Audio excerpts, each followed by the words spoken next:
അസ്സലാമു അലൈക്കും വറഹ്മത്തുള്ളാഹി വബറകാതുഹു. ബഹുമാന്യരായ സഹോദരങ്ങളെ, സുഹൃത്തുക്കളെ, ഭർത്താക്കന്മാർ ഭാര്യമാരെ ഒഴിവാക്കുന്നത് ത്വലാഖ് നമുക്കെല്ലാവർക്കും അറിയാം. എന്നാൽ ജീവിതം മുന്നോട്ട് പോകാൻ പറ്റാത്ത സാഹചര്യത്തിൽ സ്ത്രീകൾക്ക് ഭർത്താവിനെ ഒഴിവാക്കാം. അതിന് ഖുൽഇ എന്നാണ് പറയുക. ത്വലാഖ് നടത്തിയാൽ അല്ലെങ്കിൽ ഭർത്താവ് മരണപ്പെട്ടു പോയാൽ ഇദ്ദാകാലം എന്ന് പറയുന്നത് 4 മാസവും 10 ദിവസവുമാണെന്നൊക്കെ പ്രമാണങ്ങളിൽ കാണാൻ കഴിയും. എന്നാൽ ഖുൽഅ നടത്തിയാൽ, അഥവാ സ്ത്രീ തന്നെ ഒഴിവാക്കുകയാണ് ഭർത്താവിനെ. ഇവിടെ സ്ത്രീയാണ് ഒഴിവാക്കുന്നത്. മഹർ തിരിച്ചു കൊടുത്ത് സ്ത്രീ തന്നെയാണ് വിവാഹമോചനം നടത്തുന്നതിന് ഖുൽഇ എന്നാണ് പറയുക. അങ്ങനെ നടത്തിയാൽ ഈ സഹോദരി, ഈ ഒഴിവാക്കിയ സ്ത്രീ ഇദ്ദ ഇരിക്കേണ്ടതുണ്ടോ? ഭർത്താവിനെ ഒഴിവാക്കിയ സ്ത്രീ ഇദ്ദ ഇരിക്കേണ്ടതുണ്ടോ?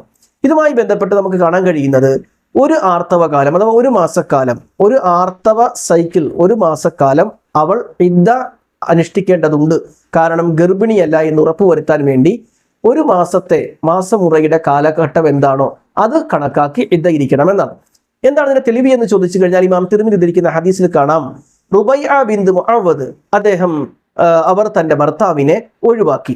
റസൂലുള്ളാഹി സ്വല്ലല്ലാഹു അലൈഹി വസല്ലം അമറഹ നബി സ്വല്ലല്ലാഹു അലൈഹി വസല്ലം, പ്രവാചകൻ അവളോട് കൽപ്പിച്ചത് അൻ തഅത ബിഹൈലത്തിൻ, അതായത് 1 ഹൈല് കാലം ഇദ്ദ ഇരിക്കാനാണ്. മറ്റൊരു റിപ്പോർട്ടിൽ കാണാം ഉമിർതു അൻ തഅത ബിഹൈലത്തിൻ, വീണ്ടും അത് ആവർത്തിച്ചുകൊണ്ട് ഇമാം തിർമിദി കൊടുക്കുന്നുണ്ട്, ഒരു ആർത്തവ കാലം ഇദ്ദ ഇരിക്കണമെന്നാണ്. ഇബ്നു അബ്ബാസ് റളിയല്ലാഹു അൻഹു ഉദ്ധരിക്കുന്ന മറ്റൊരു റിപ്പോർട്ടിൽ കാണാം, സാബിത്ത് ഇബ്നു ഖൈസിന്റെ ഭാര്യ അദ്ദേഹത്തെ ഒഴിവാക്കുകയാണ്. അപ്പോൾ റസൂലുള്ളാഹി സ്വല്ലല്ലാഹു അലൈഹി വസല്ലം അവരോട് പറഞ്ഞു, അൻ തഅത ബിഹൈലത്തിൻ, 1 ഹൈല് കാലം ഇദ്ദ ഇരിക്കണം. അപ്പോൾ ഖുൽഉ നടത്തിയാൽ ഏകദേശം 1 മാസത്തോളം വരും, 1 ഹൈലിൻ്റെതായ സമയപരിധി, അത് കണക്കാക്കുക.